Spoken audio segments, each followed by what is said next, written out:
Sveiki, norime gyventi šiltai, o mokėti kuo mažiau.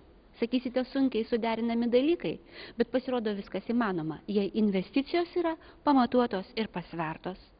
Tad šiandieną pasakosime apie termodažus, ateities medžiagą, galinčią izoliuoti mūsų namus, o pirmasis laidos puslapis skirtas suskystintų dujų terminalui. Reikėtų pradėti nuo to, kam dujų reikia, kiek dabar dujų vartojam ir kiek dujų reikės ateityje. Ir kokio dydžio tada terminalą reikėtų statyti. Ir ar reikėtų statyti būtent vienai Lietuvai. Tai dabar galim pažiūrėti labai paprastai, kad būtų paprasta skaičiuoti. Suvartoja Lietuvoje apie 3 milijardus kubinių metrų per metus, iš jų apie vieną Achemą, apie vieną šilumininkai ir dar apie vieną kas lieka. Tai dabar šilumininkai turi labai aiškę programą pereiti prie biokuro ir jie planuoja, gal 60, gal 70% biokuro jau 20 metais. Tai jiems kaip ir nereikia jau to papildomo kažkokio dujų tiekimo. Achema pati norėjo statyti, tai va čia nelabai suprantama, kodėl jiems buvo sutrukdyta, jeigu jiems iš tikrųjų reikia.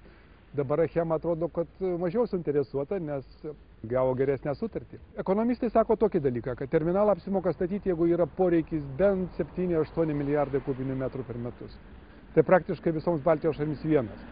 Statyti dabar vienai Lietuvai tai iš tikrųjų yra per didelė prabanga. Taip ir girdžiu garsų šūksnį. Jie prieš Lietuvos energetinę nepriklausomybę. Jie už rusų dujas. Mes nesiūlome pirkti gamtinių dujų ne iš Rusijos, nesiūlome pirkti gamtinių dujų ne iš kitų Europos valstybių arba iš Afrikos ar iš arabų šalių, o mes siūlome naudoti savo vietinį biokurą, kurio resursai yra pakankami, kad pagaminti visą mums reikalingą šilumą ir šilumos kilovatvalandės kaina pagal mūsų paskaičiavimus ir dabar pagal esamą konkrečią padėtį yra apie 21 centą, tuo tarpu, kada kūrenant gamtinės dujas šilumos kilovatvalandės kaina yra 31 centas. Bet sklando gandai, kad biokuro atsargos Lietuvos miškuose tikrai išsemiamos. Kaip yra iš tikrųjų? Paklauskime miškininkų. Mes, reiškia, pereitais metais visos miškų urėdijos buvo, reiškia, pateikusios biokuro vartotojams, biokuro žaliavos apie 225 tūkstančius kubinių metrų. Iš jų buvo nupirkta 158 tūkstančiai kubinių metrų, tai 2011 metais. Biokuro atsargų Lietuvoje tikrai užtenka. Ir jeigu, sakysim, įvyktų toks, reiškia, nežinau kaip čia pavadinti, techninė pažanga ar stebuklas, ir visose miestuose ir miesteliuose būtų, reiškia, pastatytos katilinės, kurios naudoja, reiškia, gaminti šilumą biokurą. Tai tikrai valstybiniai miškai kartu su privačiais miškais, tai yra Lietuvos miškai, aprūpintų savo žaliavą tuos biokuro gamintojus. Paimkim dabar tokius anykščius. Šiluma gaunama deginant dujas ir jų kaina gyventojams yra pati didžiausia Lietuvoje. Keista, reiškia, susiklosto situacija. Anykščių miškų urėdija tikrai daug parduoda žaliavos biokūrui, bet jai tenka ją pardavinėti visiškai kitiems naudotojams, kurie jas turi, logistika, reiškia, tada kitokia, turi kažkur kitur gabenti, tai jau tas biokūras automatiškai, reiškia, yra, šiek tiek ir pabrangsta tas gabenimas. Tad kodėl Lietuvos šilumos tiekėjai nesuperka viso miškininkų paruošiamo biokuro? Mes kaip šilumos tiekėjai informavome, kad šilumos ūkį reikia pervesti į vietinį biokūrą, susikūrė virš 40 biokūro gamintojų ir tiekimo įmonių, kurios dabartiniu metu, kaip jūs sakote, iš miškininkų perka miško atliekas ir gamina biokūrą ir tiekia šilumos tiekimo įmonėms, bet dėl to, kad buvo sustabdyti didžiuliai biokūro įrenginių statybos projektai, ir šiandien susidarė tokia situacija, kad susidarė didžiuliai biokūro pertekliai Lietuvoje, kadangi mes neturime įrengimo. Ir labai paradoksali situacija, kad biokūro tiekėjai dabar ieško įvairiausių kelių, kaip tą biokūrą parduoti į užsienį. Jūs įsivaizduojate, savo biokūrą turime 3 kartus pigesnį ir galėtume visos Lietuvos šilumos vartotojams tiekti šilumą po 21 centą, kaip dabar yra patvirtinta kaina toms šilumos įmonėms, kurios gamina šilumą kūrendamas biokūrą. Šiandien mes neturime įrengimų. Mes turime labai gerą energetinę infrastruktūrą, ta prasme, kad mes galim deginti šilumos ir elektros gamybai naudoti kitas kuro rūšis, vietinės, pigesnės ir patikimesnės, kurios nesusiję su ta didžiaja pasaulinė rinka. Tai yra ir biokūras, ir durpės, komunalinės atliekos, kiti vietiniai ištekliai, kurie ne tik pigesni, patikimesni, bet ir prognozuojami, bet to sukuria makroekonominę naudą valstybei. Tai manau, kad mūsų kryptis turėtų būti pirmoje eilėje maksimaliai panaudoti šitos resursus ir kai jie bus arba per brangus, arba kokios tai kitos priežastys, tik tada plėstis į iškastinio importuojamo kuro vartojimą, bet ne priešingai. Ir terminalas labai svarbu, kad netrukdytų šitos krypties, taip sakant, kad pradžioje eiti šitą kryptim, panaudoti tą esamą mūsų bazę privalumus jos ir tik po to, kiek reikės tų dujų. Šitas projektas yra pajudėjęs, nes yra ir ta Klaipėdos nafta parinkta kaip pagrindinis to projekto vykdytojas ir jie ten turės tos 300 milijonų litų išleisti ir paskui atitinkamai uostas 300 milijonų įdėti, jau tie darbai, bent jau projektavimas yra prasidėjęs. Tuo labiau, kad ir laivas statomas. Tai tik dabar galima būtų pajuokauti, kadangi tai Lietuvoje yra statomas terminalas ne toksai ant kranto, kaip pavyzdžiui Lenkijoje, o laivas, tai tą laivą dar galima būtų nuvežti galbūt kur į geresnę vietą, pavyzdžiui į Latviją. Ir iš tikrųjų tada būtų galima naudotis ne tik tai Lietuvai, bet ir Latvijai ir Estijai. Tas laivo variantas pasirinktas nėra didžiausia blogybė, lyginant, pavyzdžiui, su kapitaliniu dujų terminalu, kuris stacionarus ir nepastumiamas. Nes laivas gali būti parduotas, išnuomotas, perkeltas į kitą vietą, jeigu tikrai susidarytų tokios sąlygos. Bet turbūt kaip įprasta Lietuvoje su dideliais nuostoliais valstybei. Tai greičiausiai, nes valstybė lengviausiai praryja visus nuostolius. Nors terminalas statomas dėl dujų vartotojams atpiginimo, tačiau nuo naujų metų būtent dėl terminalo statymo žmonės mokės 4 centais už kubinį metrą daugiau. Tai jeigu jau objektyviai, tai reikia pridėti dar ir papildomų kaštų, dujotiekių naujų, kurie bus reikalingi sujungti terminalą su perdavimo sistema, tai šitie kaštai gali ir padidėti, bet atsakymas ar tai bus brangiau ar pigiau, paaiškės tik tada, kai mes žinosim tikrai suskystintų gamtinių dujų kainas tiekiamas per terminalą. Ar tikrai ta konkurencija, kurios tikimasi, kompensuos va šitą pabrangimą, kurį jūs minite, dėl pigesnių dujų. Pristatant terminalo būtinybę, šiandien laikinasis, o tuo metu tikrasis. Energetikos ministras Sekmokas teigia, jog terminalas bus puikus įrankis derėtis dėl dujų kainų su Rusija. Buvo sublokti du dalykai. Vienas kaina, o kitas dalykas saugumas. Tai reiškia, jeigu kalbam apie kainą, tai taip, pagal ilgalaikę sutartį yra aukšta kaina, iš tikrųjų kažkur galbūt laivais atvežus, galbūt būtų pigiau, galbūt. Bet, kaip jau sakiau, ta kaina svyruoja ir garantijos nėra. Jeigu statom tik dėl saugumo, kad nepatikima, tai tada reikėtų galvoti, ką daryti. Dėl saugumo geriausia buvo tada bendrai Baltijos šalims daryti. Antras dalykas, saugykla. Taip pat galbūt reikėjo su Latvijais. Latvija žada išplėsti apie 3/3 saugyklą. Ką tik Gazpromas nuleido dujų kainas Lenkijai. Tad kodėl mes vieni? Nieko iš Gazpromo nenusiderėjom. Gal jokių argumentų neturėjom. 3/3 dujų, kurios ateina į Lietuvą, nueina toliau į Kaliningrado sritį. Tai čia yra, mes esame labai svarbioje vietoje, mes esame tranzitinė šalis. Tai mes irgi galėjom sakyti, užsuksim? Na taip, jeigu taip jau negražiai kalbėtume. Bet iš tikrųjų, derantis galima turėti labai rimtas argumentas. Mes taip pat turim neblogą jungtį su Latvija, kurį dar stipriname. Reiškia, tokiu labai blogu atveju, kraštutiniu atveju tenai yra iš Latvijos, iš dujų saugyklos galima paimti. Tai jau nesam tokio labai blogai padėti, kad staiga mums dujos galėtų nutrūkti. Bet kad visiškai nebuvo niekad kalbama, tik aš supratau, tokiam rimtesniam lygiai su Gazpromu. Bet grįžkime prie būsimojo suskystintųjų dujų terminalo ir tų dujų poreikio ateities Lietuvai. Mes labai gerai žinome šilumos tiekėjai, kad 2020 metais vietoj dabar vartojama apie 1 milijardą kubinių metrų gamtinių dujų šilumos gamybai centralizuotame šilumos teikimo sektorėje.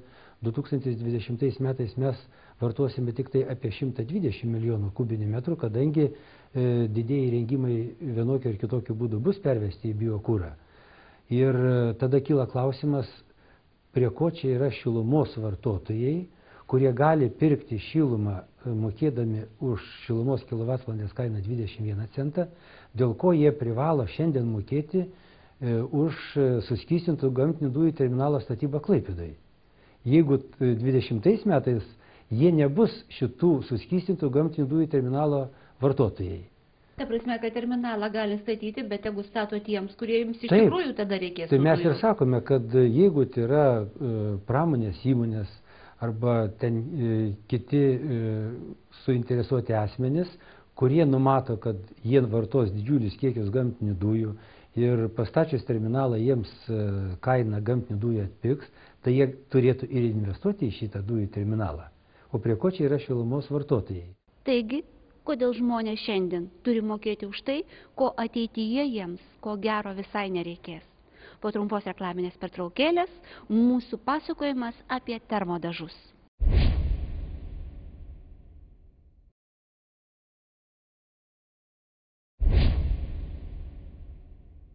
Kalbėdami apie daugiabučių renovavimo problemas, visai nepagalvojame apie tai, kad pasaulyje egzistuoja naujos termoizoliacinės medžiagos. Tad apie kosminės technologijas šiandien jums ir pasakosime. Kaip gerai visiems žinomas atvejis. Daugiabučio gyventojai namo šiltinti nenori, o kurio nors kampinio buto žmonės šąla ir padaryti nieko negali. Iš vidaus butą apklijavus polistirolu mažėja plotas, šilumos efektas negaunamas, o dar kaimynai iš viršaus ar apačios ima rėkti, kad pas juos sienose drėgmė susikaupė. Belieka ieškoti kosminių technologijų. Kosminis laivas negali ant savo šonų skraidinti sunkios termoizoliacijos. Tad geriausi pasaulio protai iš tiesų kūrė itin lengvas ir efektyvias apšiltinimo medžiagas. Pavyzdžiui, dažus, kurių 1 mm atstoja 5-6 cm apшilтинimo система. Сама технология изобретена была в 70-е годы. Pati technologija išrasta apie 1970 metus Vokietijoje, parduota amerikiečiams naudoti NASA darbuose. Использование в космосе НАСА. После этого в 2000-х годах она рассекречена. Po 2000-ųjų technologija buvo išslaptinta ir pradėta naudoti kaip termoizoliacija statyboje. Если в двух словах, то основной компонент. Trumpai apibūdinant, tai yra tuščiaviduriai išretintų orų pripildyti kūneliai, kurių surišimui naudojamas akrilas, nes kitaip jie pakiltų į orą. Produktas labai lengvas, 1 litras sveria pusę kilogramo. Легкий килограмм, 1 литр продукта весит всего полкилограмма. Как известно, есть 3 способа передачи тепла: теплопроводность. Kaip žinoma, yra 3 šilumos perdavimo būdai – šilumos laidumas, konvekcija ir šilumos spinduliavimas. Tad trumpai sakant, Korund veikia 2 pozicijose – konvekcijos ir šilumos spinduliavimo. Вот на этих 2 позициях. Sakysite teoriją, visada norisi pamatyti savo akimis, pačiupinėti rankomis.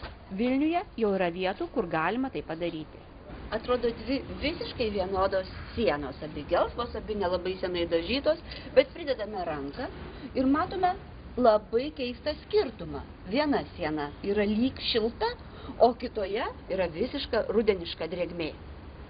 Kur dažytas yra šilčiau, čia šalčiau. Ženkliai skiriasi. O tai kodėl dažėt tik tai langokraštį, o nedažėt visus? Pagrindinis šalčių tiltas yra langokraštis arba vidinis kampas. Langokraščių vidiniam kampui rekomenduojama padidinta norma iki 2 mm. Siena čia yra pertvara, tai su to kambariu jinai viena, tas kambarys ir šitas yra šildomi, čia nerekomenduojama. Išorinė siena taip rekomenduojama, nes pagrindinį irgi praleidžia šaltį. Šie dažai pasirodo tarsi uždaro šilumą, todėl jais galima efektyviai dažyti sieną arba iš išorės, arba iš vidaus. Pažiūrėkime eksperimentą su lygintuvu, kurio pusė užtepta su ultraplonaja šilumos izoliacija. Pagrindinis mūsų eksperimentas lygintuvas. Pusė nudažyta korundu, pusė ne. Reiškia, kad žmogui iš karto diginti, kad jisai veikia. Nudažytas korundu galima prisiliesti ir laisvai laikytis. Galit pabandyti. Nebijokit drąsiai. Iš tikrųjų galima. Čia sluoksnis biški didesnis, tai drąsiai. Čia biški mažesnis. Jau laidumas biški daugiau praleidžia. Taip, dabar pagrindinis eksperimentas su vandeniu. Girdit, matot? Iš tikrųjų karštas, reiškia ne tik pirštai, bet ir vanduo. Vanduo garuoja. Tai vadinasi, šitą medžiagą jinai ne tik tai sulaiko šaltį, bet jinai gali sulaikyti ir karštį. Jo, tai tiesiog čia gaunasi šilumos barjeras. Neduoda išeiti karščių. Tiesiog gaunasi pas mus čia vidus, kur nenudažyta, o čia laukas. Tiesiog iš lauko arba iš vidaus nudažom, gaunasi šiluminis barjeras ir nepraleidžia šilumos, neišleidžia. Tai dėl to vadinasi tie dažai to vienodai termoizoliacija. Ir viduj, ir išorėj. Čia būtent fasadinė linija. Fasadas vadinamas. Yra klasikas, yra antikoras. Antikoras reiškia skirtas parudėjimsiam metalom, o klasikas metalui visiems nekvepuojančiams šitiems paviršiams. Reiškia skirtumas jų. Fasadas kvepuoja, kas būtina sienom, klasikas nekvepuojantis. Liaudiškai tariant, kas kvepuoja kvepuojančiams paviršiams, kas nekvepuoja nekvepuojančiams paviršiams. Renovuojamoje patalpoje, kurios sienos tuoj bus panaudotos eksperimentui, darbai pradedami nuo svėrimo. Svoris jo pilnas kibiras gaunasi apie 10 kg, 9,865 gramai. Bet kibiras tai čia yra daug didesnės talpos nuo to? 20 litrų. Jeigu čia būtų paprasti dažai arba vanduo, tai čia svertų 20? 20, jo. Sudėtis 80% nanosfera, kuri sudaro visą efektą, rišamoji medžiaga akrilas 20%.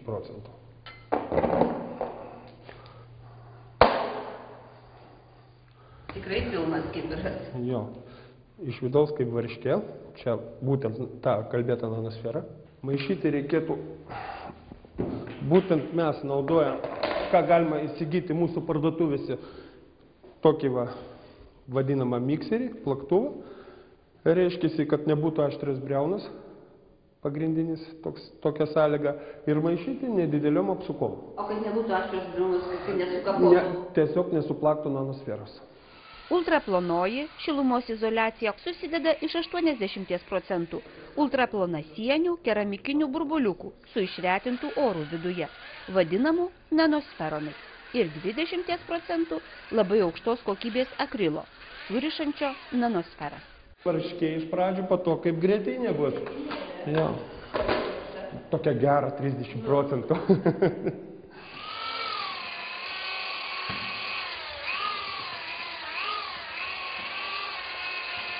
Prieš naudojant reikėtų gerai išmaišyti. Maišymas užima 50 minučių, kad reiškia visi komponentai tarpusavį susimaišytų. Nes po 3 valandų vyksta išsisluoksniavimas. Nanosfera, nes jinai lengva, kyla į viršų, akrilas leidžiasi žemyn. Galimi 3 panaudojimo būdai. Tepant dažus mentele labai svarbu, kad sluoksnis būtų kuo plonesnis. 1 mm storio dažų sluoksnis užauginamas per 2 ar net 3 kartus. Storiau užtepus dažai nedžiūsta, nesusidaro vadinamoji polimerizacija. Žemiausia sienos temperatūra 7 laipsniai, todėl Lietuvos sąlygomis lauke galima dirbti tik pusę metų. Jei procesą norime pagreitinti ir dažytojas yra pakankamai įgudęs, galima naudoti teptuką. Tik tada dažus reikia 20% praskiesti distiliuotų vandeniu. Paimam tokį šepetį, galima bet kokį teptuką naudoti.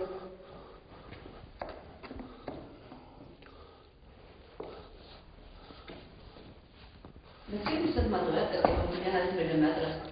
Žinot, 1 milimetrą galima tolygiai pamatuoti ant idealaus paviršiaus. Idealaus paviršius stiklas.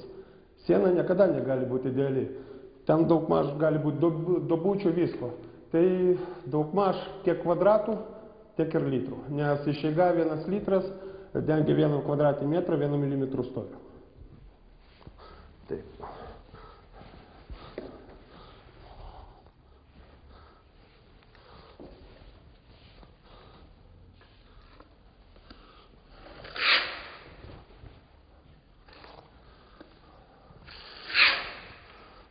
Antras būdas.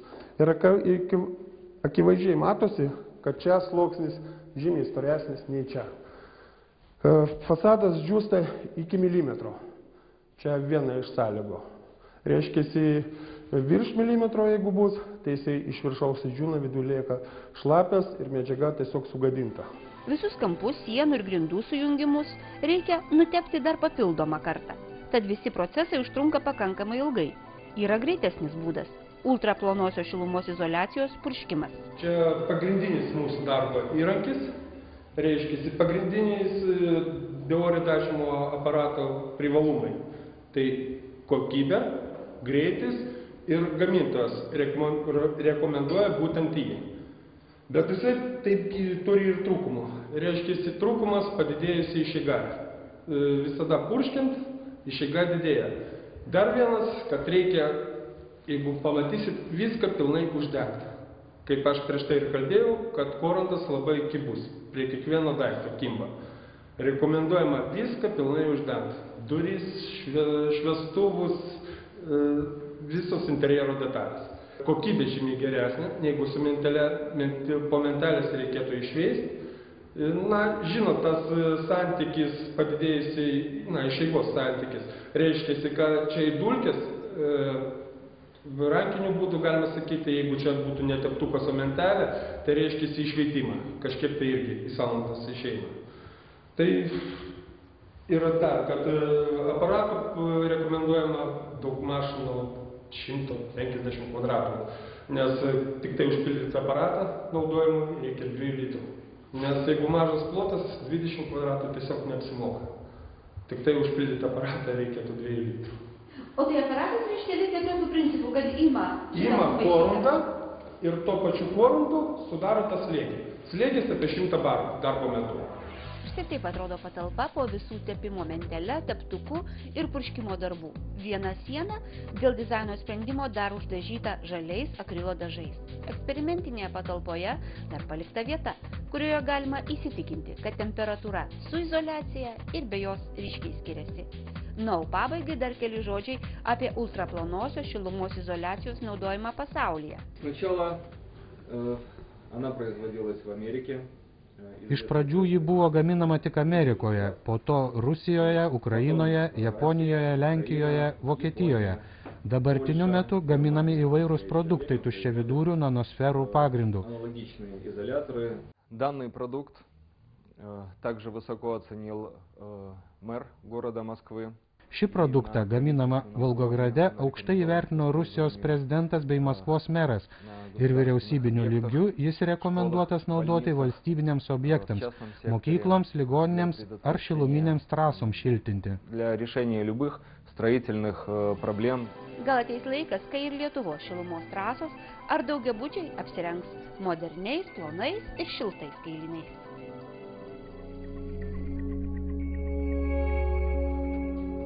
Praėjusioje laidoje skambėjo klausimas, kiek 100 000 litų sutaupė Akmenės rajono savivaldybė atliktos renovacijos ir biokuro katilinės dėka. Teisingas atsakymas – 600 000 litų. Ir pirmas teisingai atsakė Edvardas Šmitas. Jam atitenka prizas – savaitės leidinio prenumerata mėnesiui. Jis ir visi kiti atsakiusiai keliaus į finalinę ekologiško šaldytuvo snaigė A++ loteriją, kuri jau visai priartėjo. Naujas klausimas. Iš ko susideda ultraplonoji šilumos izoliacija? Tad skubėkite atsakyti į mūsų paskelbtą klausimą ir primename, kad jau visai priartėjo laikas, kai loterijoje galėsite laimėti mūsų pagrindinį prizą, tai yra ekologišką šaldytuvą snaigė. Iki susitikimo kitą šeštadienį.